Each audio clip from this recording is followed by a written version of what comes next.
It's a beautiful Tuesday morning here in Benin City, the Edo State capital. And, as we do it here, this is Dawn on VOS TV Nigeria.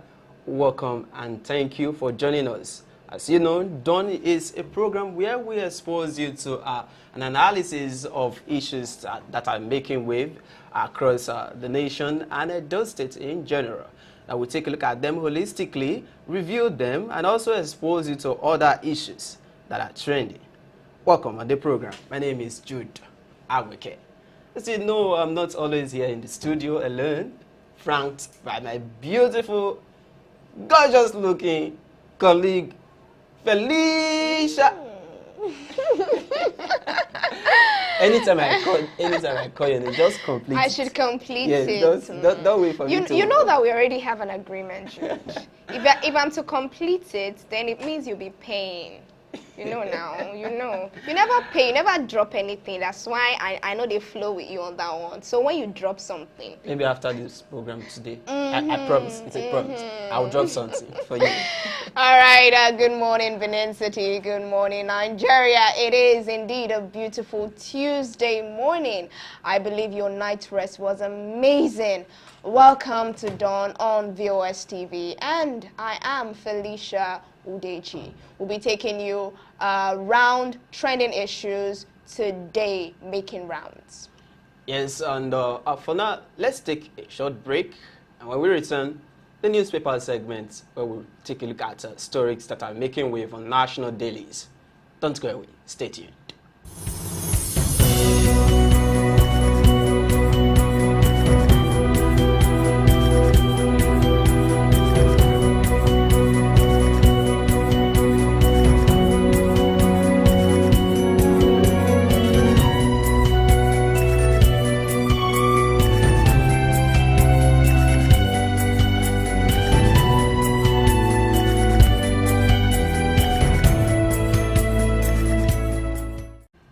Thank you for still being there with us on the program this morning, Dawn on VOS TV Nigeria. So, welcome to the newspaper review segment. Let's take a look at what is happening on national dailies this morning. The first story we are going to take a look at is the Vanguard. The Vanguard news, the Vanguard newspaper this morning. The first story there, and that's the screaming headline, says Middle East war, no distress calls yet from Nigerians in Iran, says federal government. The story has several riders, and the first rider there says Shites protest attacks on Iran in Lagos. Conflicts spread to Lebanon as Iran strikes Saudi Arabia. Qatar energy strikes sites. Pardon.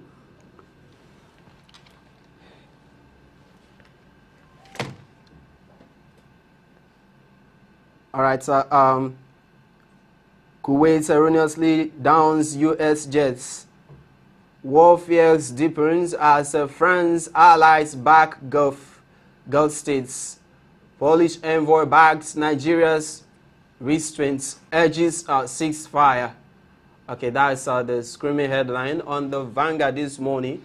Another story there tells us that Benin attack, how DSS nabbed suspects over threats to Peter Obi. So, Felicia, let's take a look at the screaming headline on the Vanguard this morning. No distress call, no distress calls yet from Nigerians that are based in Iran. The federal government is giving an assurance.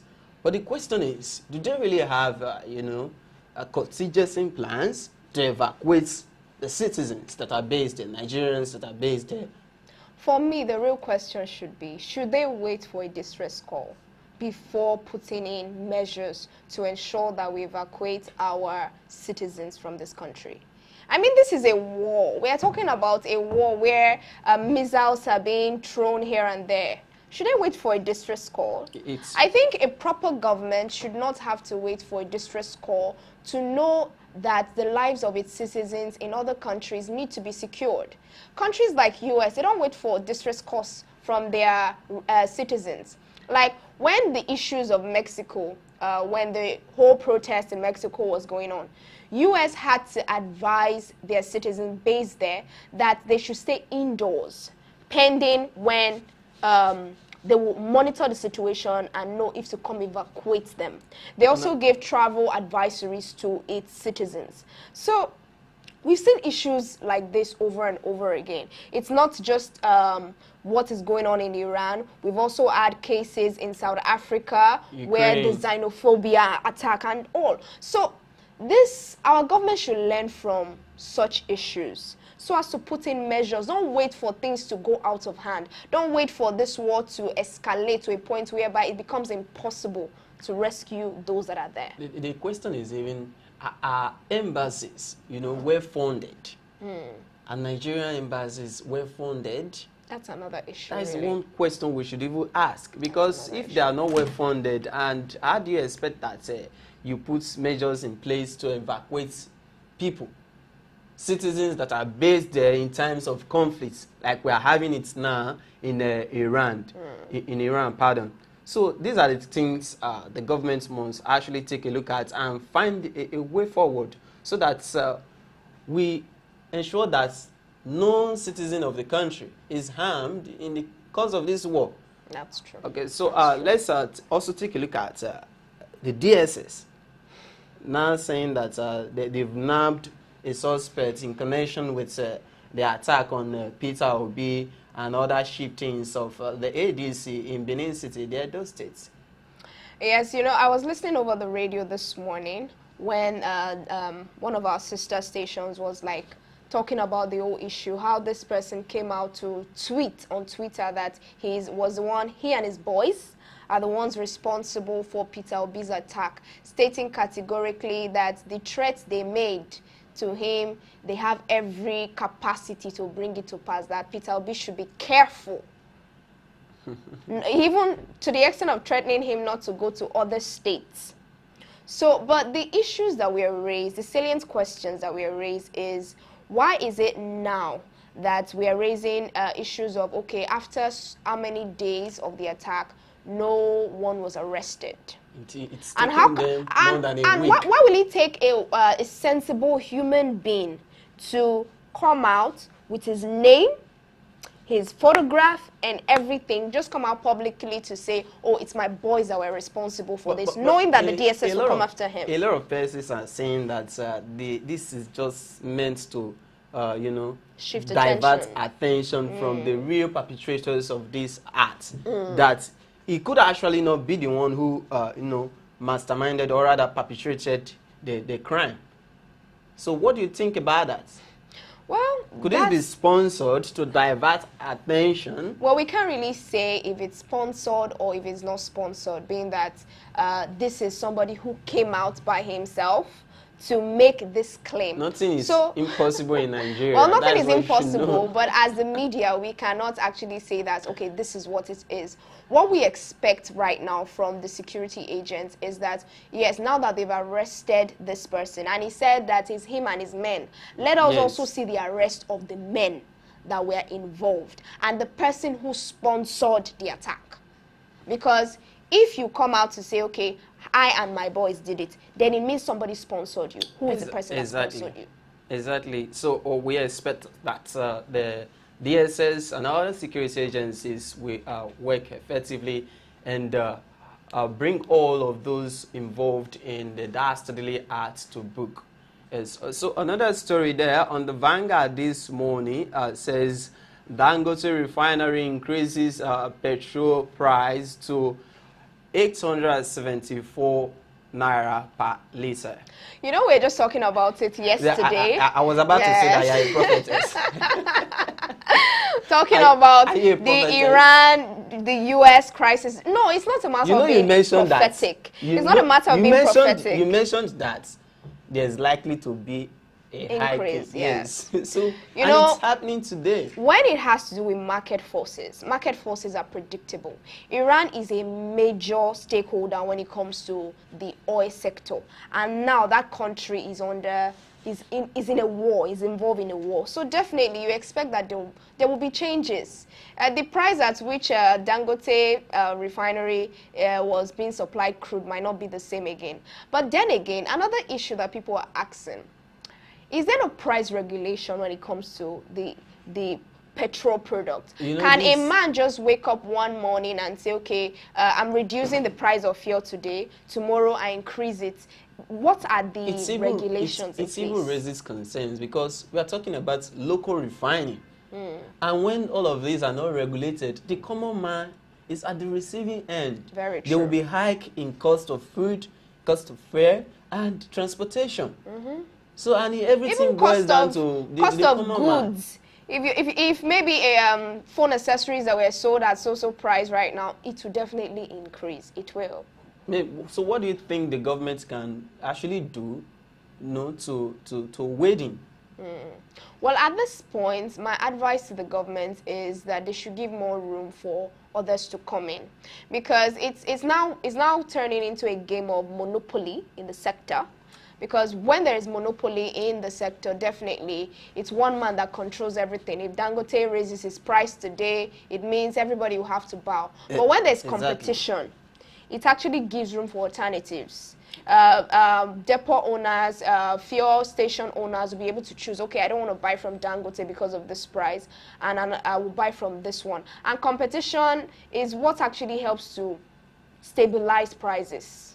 Exactly. So we expect that the government will actually do the needful and eradicate monopoly.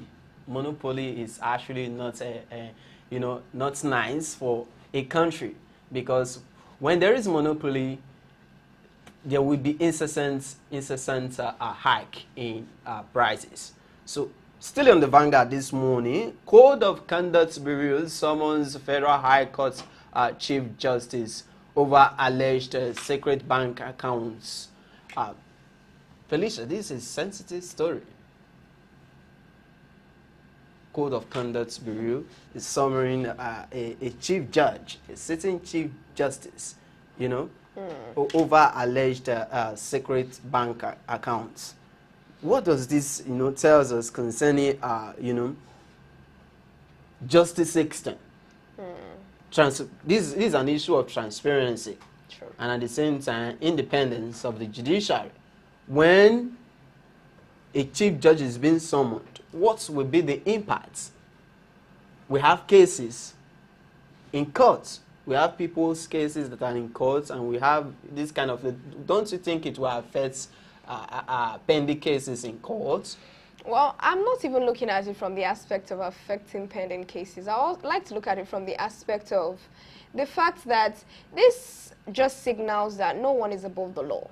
Exactly. Whether you're a chief justice or you're an AGF, as in the case of Malami, his son and his wife being tried currently, it means that once you go against the law, you will be penalized for it, or you'll be called to book. The only issue now is the court cases seem to be extended, and we don't really know how the issues are. But I think if the judiciary can address these cases and actually give due justice, then it will help restore the hopes of the people. It will help restore the trust of the people in the judiciary. Oh, well, that is a fact. We just expect that they do the needful. There must be transparency, and also the fairness should be there. So, still talking Vanguard this morning, governors back Tinubu on a direct oil revenue remittance to federation accounts. Oil revenue remittance to federation accounts. What do you think about this? State governors, they are throwing their weight behind the presidents, on oil revenue remittance to federation account. Do you think that there will be, increased in allocation to the states with this? Well, there was a certain time where some senators in the House of Assembly came out to bring out the bill that they need more sharing of power to the federal accounts. to the federal government. That is, already we know that the federal government takes a higher percentage in the sharing formula, but they are advocating for increase. That is, the federal taking more than it already does. If such laws are implemented, and looking at the fact that oil revenue will now go directly to the federation account, it will affect states negatively. That's my opinion. Because if, for instance, states like Delta, Rivers, that are the oil-producing states, and those states are among them and others, are the oil-producing states, it will affect how they are being, their share, right? It will really affect their share. So I don't see this as a positive one. The oil revenue should still go to the states, and I think the sharing formula can still take place that way. All right, thank you very much. And that's where we'll round off on Vanguard this morning. Let's see what's the Guardian newspaper is saying this morning. On the front page of Guardian newspaper this morning, the screaming headline there says, drug shortage, funding cuts puts 100 million Nigerians entity gains at risk. Middle East war sends crude higher, fears fresh inflation risk in Nigeria. Still on the Guardian this morning, DSS arrests suspects behind Obi Oyegun's assassination attempt in Benin City. Okay, another story there.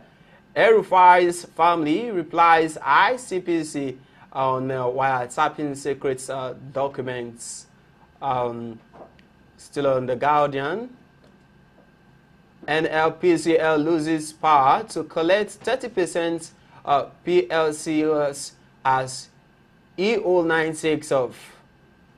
Okay, still on the Vanguard this morning, Fintiri formally joins APC, declares self-party leader.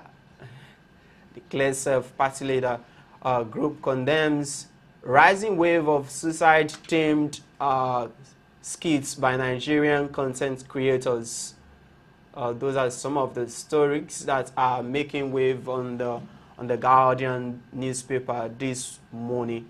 So, Felicia, let's take a look at El-Rufai. El-Rufai's case. El-Rufai is facing legal battle over alleged wiretapping. Though he stated on a national TV that he wiretapped the phone of the NSA. What do you think this posed to, security? Well, in terms of security, some persons will also raise the concern, how about the federal government's ability to tap into the conversations of Nigerians? Isn't that also a breach of the fundamental human rights of citizens? As of yesterday, the wiretapping equipment was recovered from his Abuja residence. Yes. And the case is actually filing now is, why would they raid his home in his absence? So for this, I will not go with El-Rufai. What he did is a breach of security, but at the same time, I still feel that fundamental human rights should be addressed. Okay, if you are going to raid a person's residence, at least there should be proper process should be followed. Talking about fundamental human rights and talking about the gravity of the crime that is we are talking about at the moment, do you think we should be considering fundamental human rights, considering the gravity of the crime we're talking about? This is a crime he admitted. In fact, he stated himself. He was not foxed. Did anybody compare him to say that? No, he was not compared. He stated categorically on a national TV. The world was watching him. I understand your point on the gravity of the crime, but what I'm still saying is to ensure that issues of witch hunting don't get raised. Because when we look at this El-Rufai's issue, the major thing right now that is dividing the public is a lot of persons are saying it's being witch hunt. Why? Because it's not part of the ruling party anymore. So I feel due process has to be followed so that people can see the transparency. It was witch hunt to say that he has been wiretapping. Let's leave this issue. Let's leave this issue. Felicia, Well, the right thing should just be done. That's what we expect. The due process should be followed, and so that there will be hope. Nigerians will say that the system is not being biased. Where there are alleged cases of witch hunting, the government must play impartially to say that such cases are addressed. I'd like us to look at this story of group condemning the rising wave of suicide team by Nigeria content creators. It's really alarming. It is. It's alarming. I watched one of them. That was a few days ago. One of the popular King Michi. King Michi, not even King Michi. Very dark man. Oh. Very dark man. No, Very Dark Man's reaction was to King Michi's suicide. You know, this social media, let me tell you, social media, nowadays, we have young minds that are on social media, underage. True. And some of these things that they portray, they are being emulated. So if you know that you have followers that see you as a role model, you are supposed to tailor your lifestyle, whatever you do, whatever you portray, you push out there, any content you are pushing out there, should be that which, you know, edifies, which lifts, and not teach people to what if children practicalize now, that? this not even bring the issue of censoring children, because some while ago, different countries, including, I think, Indian, yes, they censored children's activity on social media. As an underage, if you are 16 and below, you cannot have access to social media. So should laws like this also be implemented in Nigeria? I think if content creators, if they don't maintain decorum, the government should go extreme and bring us stringent laws to regulate their activities. So you're saying the focus should be on content creators, not on the age. The content creators, they are the one, you know, corrupting the system. They are the one corrupting social media. Some of them, let me not say all, some of them, they are the one corrupting social media. So if it is not regulated, imagine someone drinking hypo. Someone drinking hypo. That I don't die you. See me now. It's funny. It's funny, but what message are you sending out there? Exactly, because people are actually watching this thing, and there are people who are really depressed. Let's be honest. There are people who are passing through psychological, mental stress. Not even underage, even young adults. There are young adults who are passing through this thing. And maybe that thought has been in the person's mind. And now the person watch a content like that.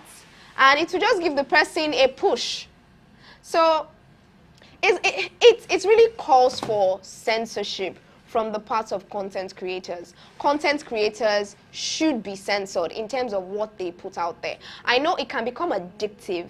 Like we were talking about it yesterday, and I was like, sometimes these content creators, they have so become addicted to this lifestyle of putting everything out there that they don't even know what to remove from social media. Somebody is driving to kill himself. Pella is filming. Hey, I want to kill myself. I want to kill myself. Like, why are you promoting suicide? Why are you? They are kind of encouraging suicide. True. Meanwhile, their real intention is not to kill themselves. They are just doing that for views, for clots, and for social media monetization. There are other content that you can create and earn cool cash. I know that the police called in Pella then when he made that stunt. I think that should also be applied to this case of King Michi. The police should get involved. And this time, not just call them for questioning, but let due punishment be given. Because if they are punished for it, take for instance, they are made to do community service. Exactly. It's just like what then when Funke Akindele had a birthday party during the COVID era. She was given community service as punishment. So let this content creator be given community service as punishment. That way, the money that they have earned from doing the clots will go back to the same community, since they want to be promoting negative things. Exactly. Exactly. So we expect that there should be decorum. We are not saying that they shouldn't create contents to, to earn cool catch from the social media, but there should be decorum. They should be able to censor what they dish out there, because there are young minds that are underage on social media that are watching you. They are depressed people, people who are contemplating on suicide. There are people who are contemplating suicide. So by the time they, come across some of all of these things, content creators, influencers push out there, the urge to give up will just be there. All right, so there's need for decorum. And now let's also talk about another story that, Fintiri formally joining the APC and declaring himself as the party leader in the state. What do you think about the wave of defection ahead of the 2027 general elections? We've seen a whole lot of governors from different states, dumping their party for the ruling of Progressive Congress. Yes, when I saw that defection yesterday, some days ago, I beg your pardon, the first thing that came to my mind was to go check the number of opposition governors left. Yes, that was the first thing. And I found out that out of all the opposition governors, in specifically the PDP now, just 3 are left. And looking at ahead of 2027, what does this mean for the opposition? That was the issues that were bothering my mind. What does this mean? If more than 70% of the governors are with the ruling party, what hope does the opposition have in terms of raking in? I know that, yes, the people still stand as the #1 deciders of who win the election. But it also boils down to party activities, party grassroots. They are the ones that are able to mobilize these persons. So it just calls for greater measures for the opposition to take. The opposition has to tighten its belt. It has to put in more effort in terms of preparation, in terms of campaigning, more than ever before. Yes, so I'm telling you, the opposition really has to do a lot when it has to do with campaigning, getting the people to be aware of the election, getting the people to vote, because a lot of persons have lost interest in Nigerians' politics, looking at what happened in the past general elections. So people need to be reawakened. People's interests need to be reawakened, and the parties need to do this. Opposition parties, not just the opposition, even the ruling party. Yes, I want to directly talk to the opposition political parties and their prospective candidates. This is not the time to rest on your oars. You must fasten your seatbelts, because what is coming, I don't want to preempt, because when you see a situation whereby all governors are dumping their parties and are sitting towards the "on your mandate we shall stand, on your mandate we shall stand," what is coming, can we say that it can be predicted? Because everyone is just being jagabanned. Jagaband is jagabanning all the governors to his party ahead of 2027.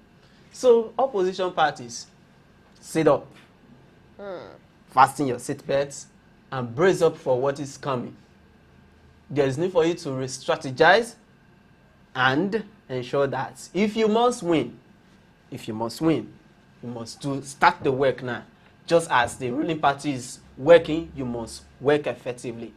All right, so that's where we round off the newspaper review segments on the program. Don't go away. Stay tuned. After this break, we'll take a business segment. Stay tuned. By this time, these people are not here. Is it supposed to be today? That's my special day. Which kind of wahala be this now? Where the people where you call for camera now? See people don't sit down, they wait. I never see cameraman by this time. Make me tire you, I beg. You don't know, so you supposed. The person where you call, they tell me say that they say they're liable. MC Papilo, come. I beg, leave me, Joe, leave me. Which kind calm down be that? If now you go calm down. See time, party don't almost start. Today na my girl birthday.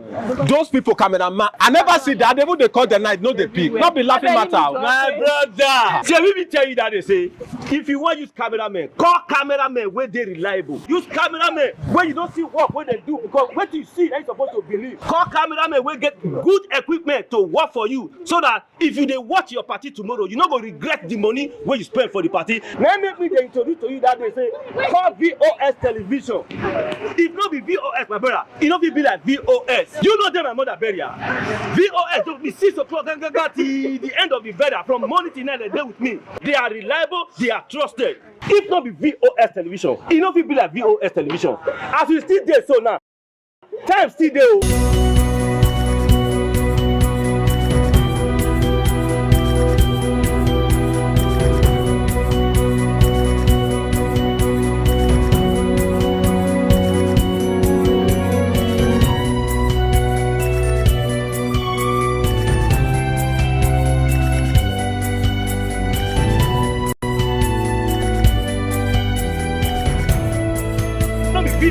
It not be like VOS. By this time, these people are not here. Is it supposed to be today? That's my special day. Which kind of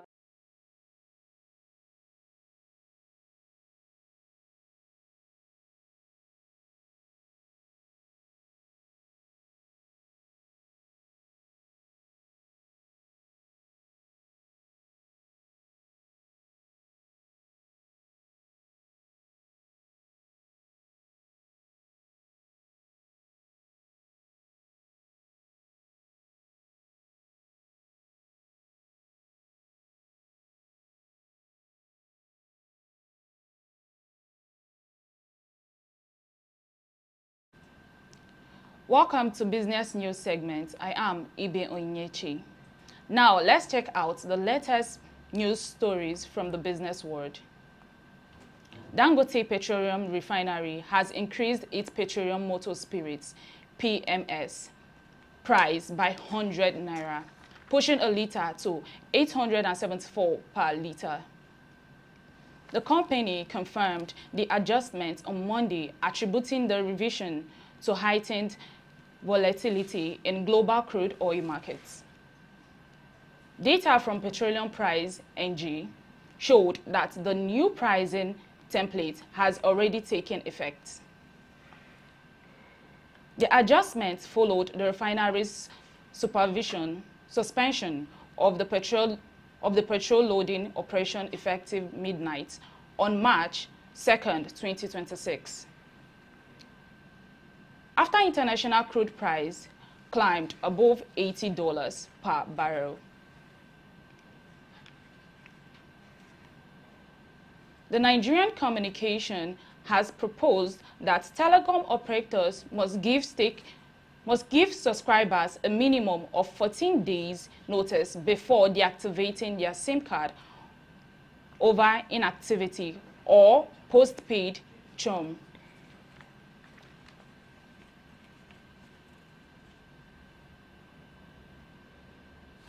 The proposal is contained in a consultation paper titled Stakeholders Consultation Process for the Telecom's Identity Risk Management Platform, dated February 2026, and published on the Commission's website. Under the proposed amendments to the Quality of Service Business Rules, the NCC stated that prior to joining of the postpaid line, and operators shall send notification to the affected subscribers through an alternative line or an email on the pending join on his line.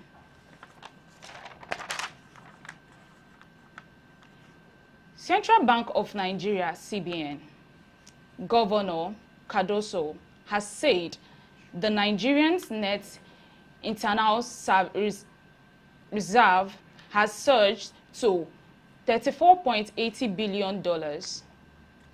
Cardoso disclosed this in a statement on Monday that sharp rise reflects the fundamental improvement in the quality of the country's buffers. He attributed the gains to increased transparency and credibility in foreign exchange management, which he said has boosted investors' confidence.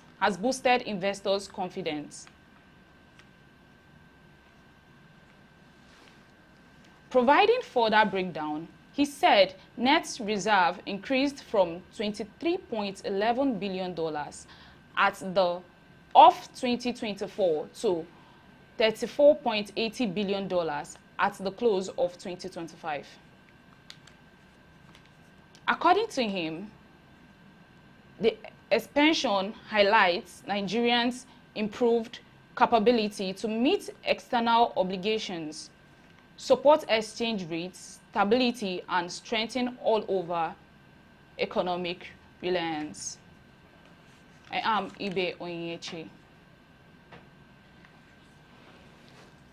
This now. Where the people where you call for camera now? See people don't sit down, they wait. I never see cameraman by this time. When you tire, you are beg. You don't know so you supposed. The person where you call. They tell me say that they say they're liable. MC Papino, call. I beg me, Joe, leave me. Which can calm down with that? If now you go calm down. See time. Party don't almost start. Today na my get birthday. Those people cameraman, I never see that. They call the night, no they pick. Not be laughing matter. My brother. See, let me tell you that they say, if you want to use cameramen, call cameramen where they reliable. Use cameramen where you don't see work when they do, because what you see that you supposed to believe. Call cameramen where get good equipment to work for you, so that if you they watch your party tomorrow, you're not going to regret the money where you spend for the party. Now make me they introduce to you that they say call VOS television. If not be VOS, my brother, it not be like VOS. You know them, my mother burial. VOS don't be 6 o'clock till the end of the burial. From morning till night, they with me. They are reliable, they are trusted. If not be VOS television, it not be like VOS television. As we still there, so now time still there.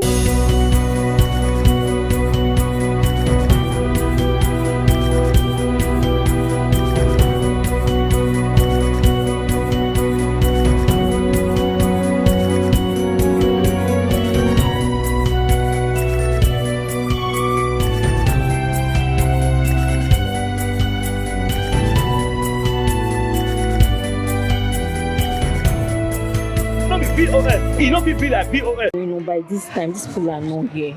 Is this supposed to be today? That's my special day. Which kind of wala be this now? Where the people where you call for camera now? See people don't sit down, they wait. I never see cameraman by this time. When you tire, you are beg. You don't know so you supposed. The person where you call. They tell me say that they say they're liable. MC Papino, call. I beg me, Joe, leave me. Which kind calm down with that? If now you go calm down. See time. Party don't almost start. Today na my get birthday. Those people cameraman, I never see that. They call the night, no they pick. Not be laughing matter. My brother. See, let me tell you that they say, if you want to use cameramen, call cameramen where they reliable. Use cameramen where you don't see work when they do, because what you see that you supposed to believe. Call cameramen where get good equipment to work for you, so that if you they watch your party tomorrow, you're not going to regret the money where you spend for the party. Now make me they introduce to you that they say call VOS television. If not be VOS, my brother, it not be like VOS. You know them, my mother burial. VOS don't be 6 o'clock till the end of the burial. From morning till night, they with me. They are reliable, they are trusted. If not be VOS television, it not be like VOS television. As we still there, so now time still there.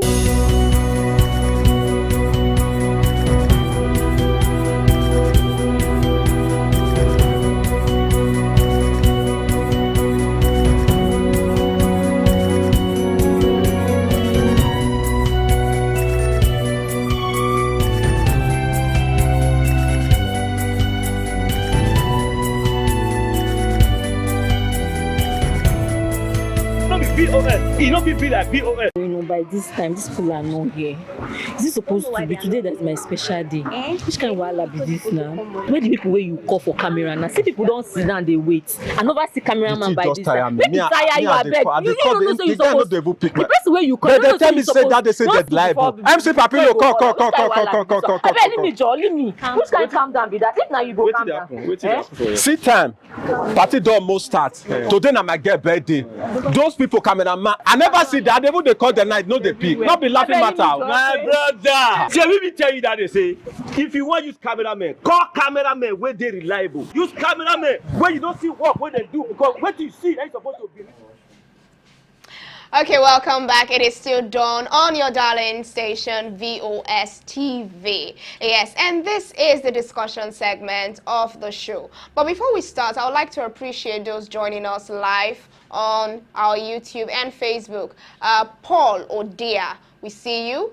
My Health Station, Ibrahim Obaksi, MC Papilo, Jagaban Market, Privaco, Musa Tijani, Passion for Jesus, Ayeni Ostino, thank you so much for joining us live.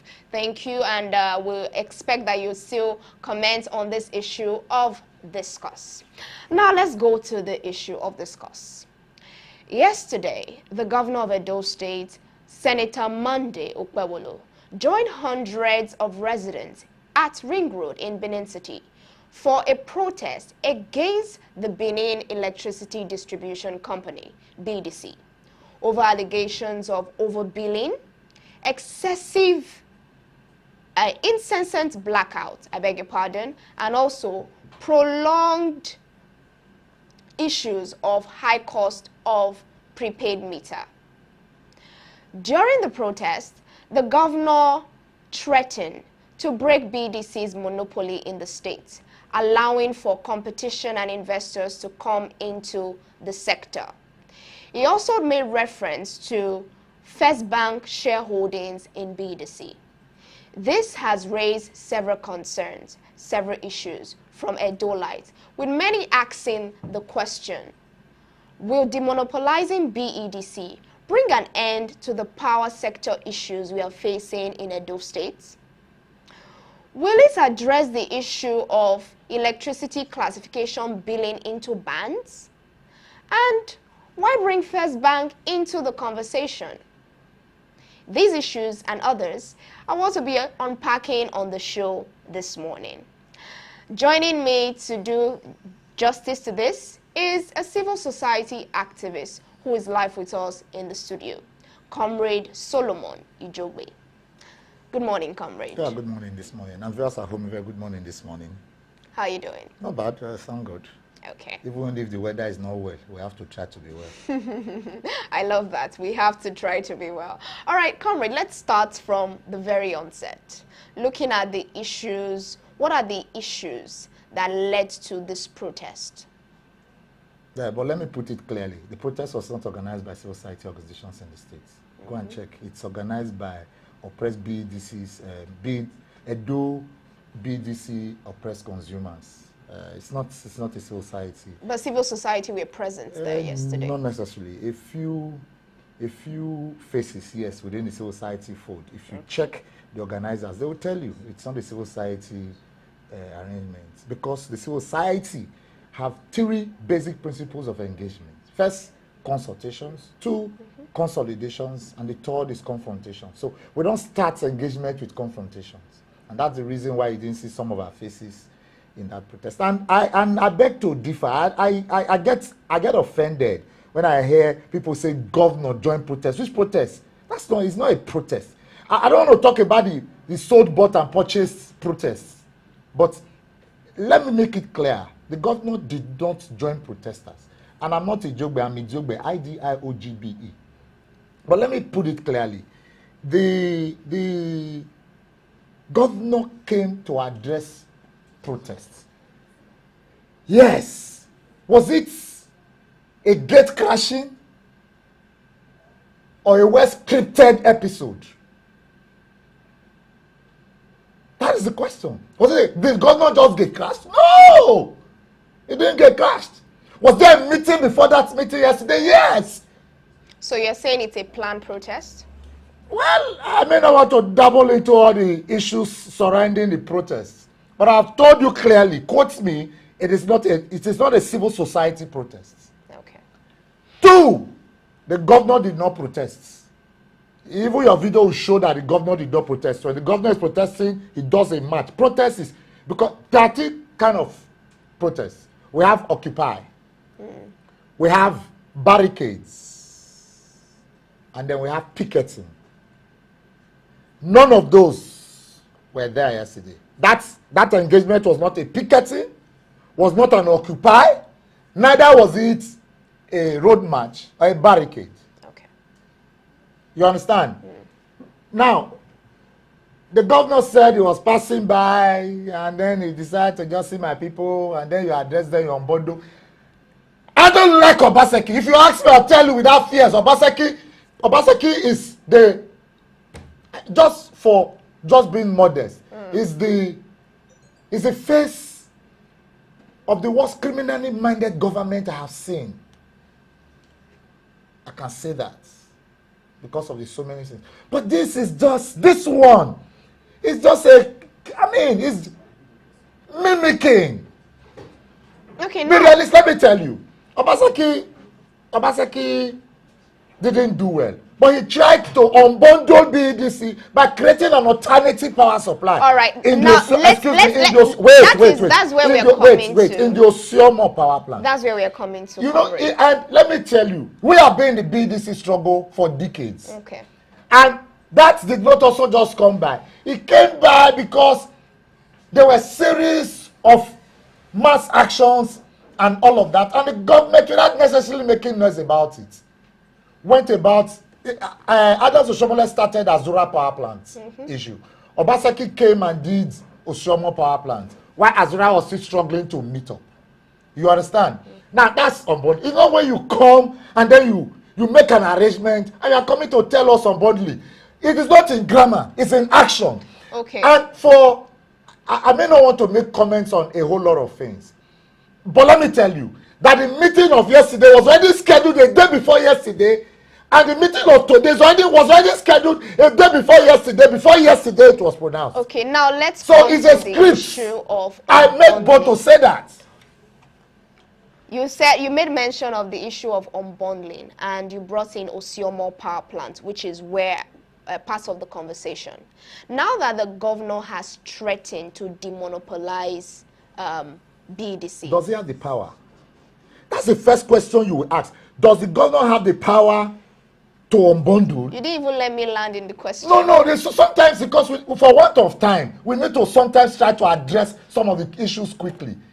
It is not within the powers of an executive governor to onboard an entity that is being. NEC is a federal government thing. Power sector is a federal government stuff. It's just like forests. It's just like crude.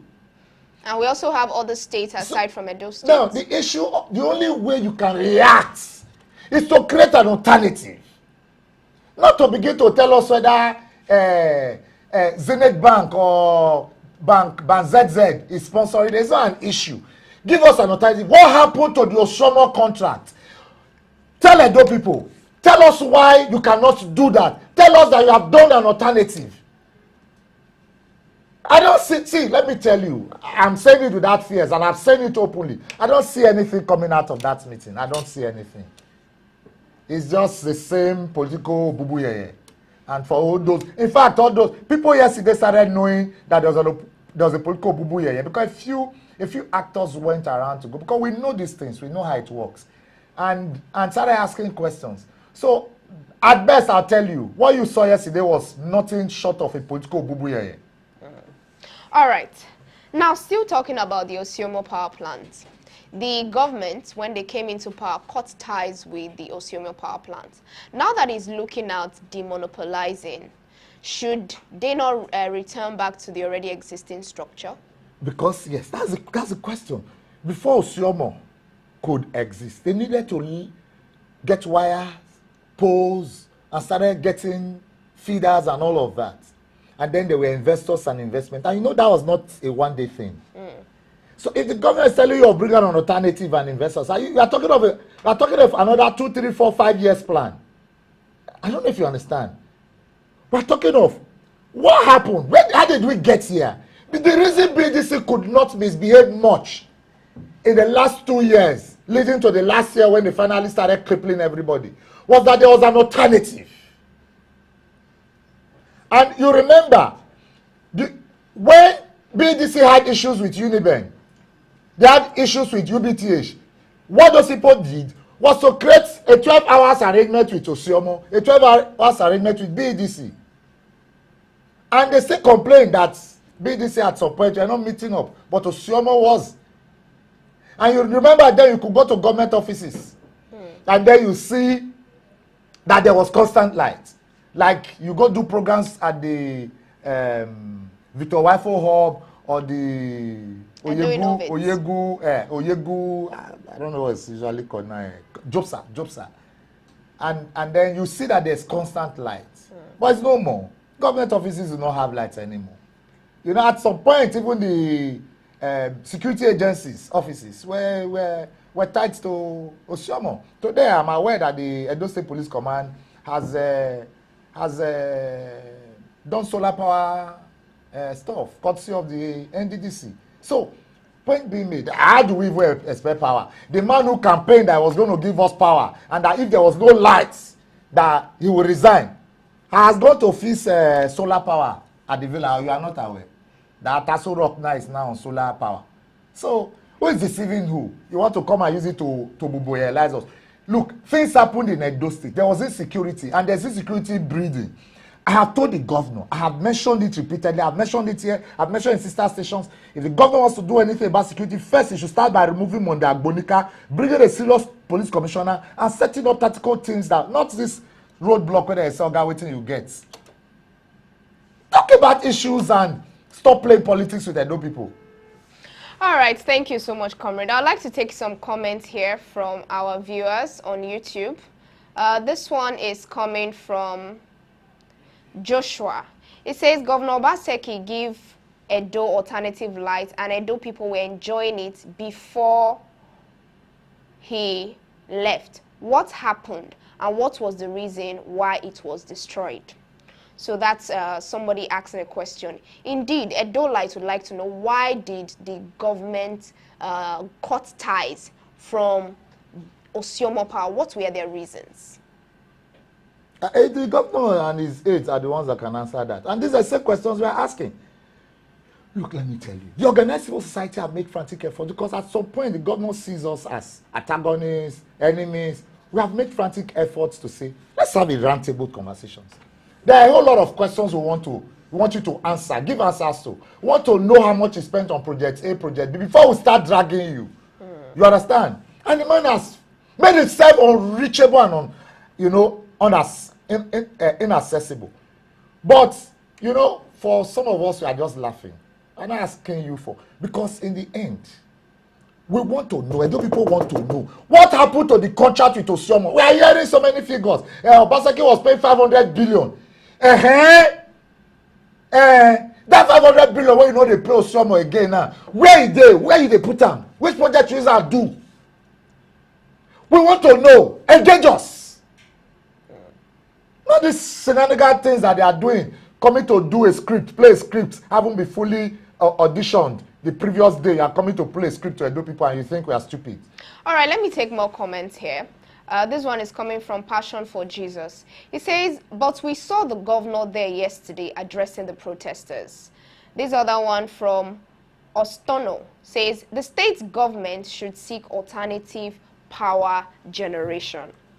All right, now let's come to the issue of Fidelity. The governor made reference to Fidelity Bank shareholding in BDC, that it is even more than what the state government had in terms of their shares. And people are asking, why bring Fidelity into the conversation? Is it not business? Is banking is not a business? Would bankers or a bank put his money into an investment where it will not get gains? Make it invest too now, make it wait.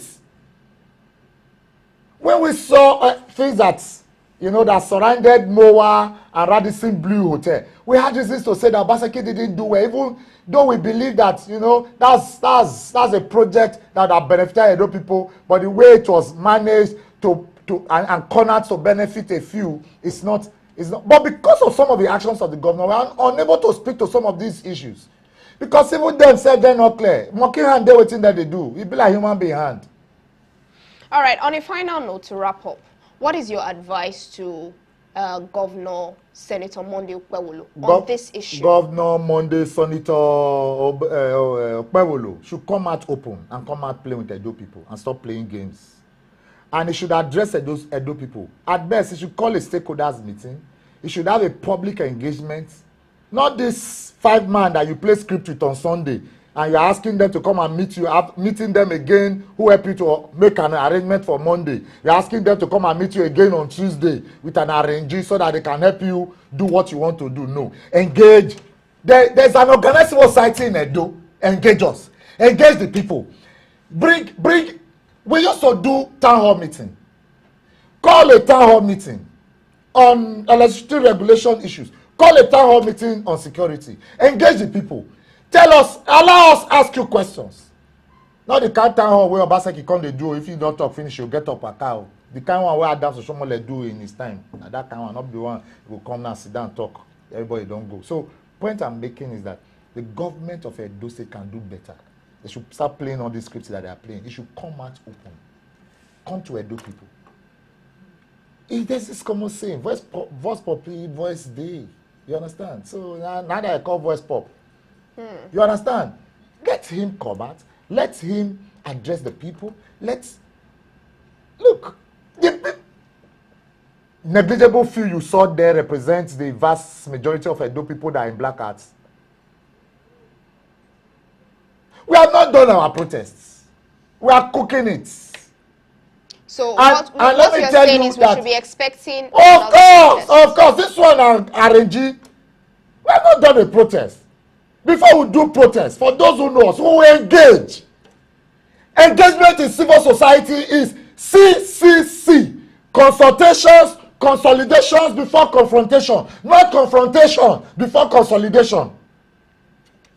So this is what they say. I make but quote me. I make but to say that it's an obubu yeye. It's an arranged thing. It's a sold, bought and purchased arrangement. All right, your final words on this issue. Yeah, I think Edo people should wake up and ask questions. Do not leave your lives and your arrangements in the hands of a negligible few who will sell you for a pot of porridge. And 2, the questions surrounding Edo, BEDC and electricity and the electricity regulations and the issue of blackouts and blackness distributed by the distribution company should be asked and asked rightly. And I know people should ask the right questions. It is not time. It's high time that we stood up to our rights and begin to ask the right questions. So for me, all of these doesn't make sense. It doesn't make sense. All right. Thank you so much, comrade, for being with us on the show this morning. My pleasure. Thank you so much. All right. So, viewers, that is our conversation for today. We've been looking at the issue of electricity in Edo State. As of yesterday, looking at the protest, the governor's threat to BEDC to demonopolize them, and also his comments regarding Fidelity Bank shareholding, and basically other issues surrounding the issue of electricity in Edo State. You've heard from the civil society activist, Comrade Solomon Ijogwe, and yes, that is where we'll call it a wrap on the show this morning. But before we go, I just want to take a minute to appreciate all those who joined us live on the show. We really appreciate your viewing us because you are the reason why we are streaming. I want to say a very big thank you to Jagaban MRT, Paul Odie, My Health Solution, Ibrahim Obaksi, Privaco, thank you so much for joining us. Musa Tijani, KM3RI, thank you so much for joining us. Passion for Jesus, thank you. Victor Shobola, thank you so much for joining us. Ostino Ayeni, thank you so much. And of course, Joshua Orije, thank you so much for joining us this morning. Till we'll come your way again tomorrow. It is still dawn on VOS TV. I'm saying thank you for joining us. I remain Felicia Udeji. Bye for now.